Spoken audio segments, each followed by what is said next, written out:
Today, I'm standing here on behalf of Africans Rising, and we have been noticing some weather changes from extreme hotness to extreme cold, drought and other things, flooding in other places, wildfires and so on.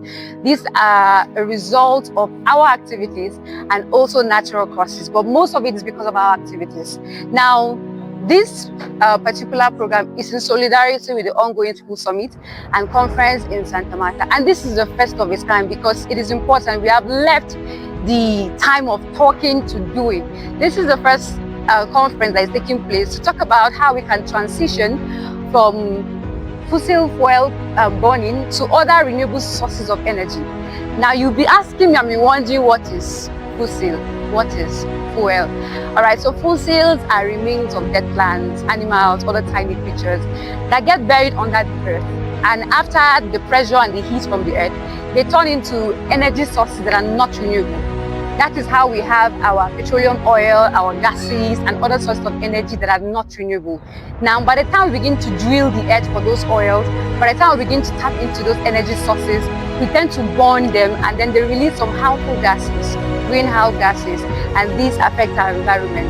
That is why we have the issue of oil spillage, especially in the Niger Delta, affecting their farmlands, spoiling their water. They don't even have good drinkable water.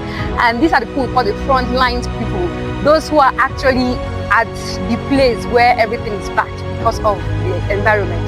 And this is why we're doing this awareness program, to also push that we can transition from fossil fuel burning to other good renewable sources of energy, like the wind, energy from the wind, energy from the sun, energy from the water, solar, hydro, and others. Now, we're going to be discussing based on what the ongoing conference, People's Conference and Summit in Santa Marta, Colombia.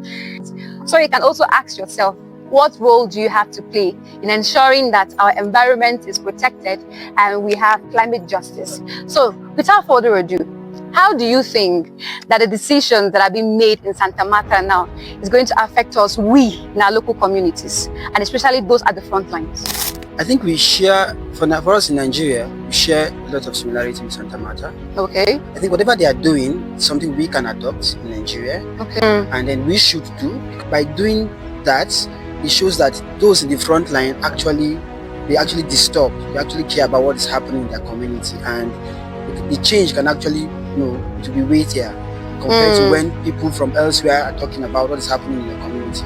Yeah. I mean, it's no news to all of us what happens in the creeks in Nigeria, starting with the militancy and then even after the amnesty and what is happening now in those places. So I think we can do the same thing. We should do the same thing.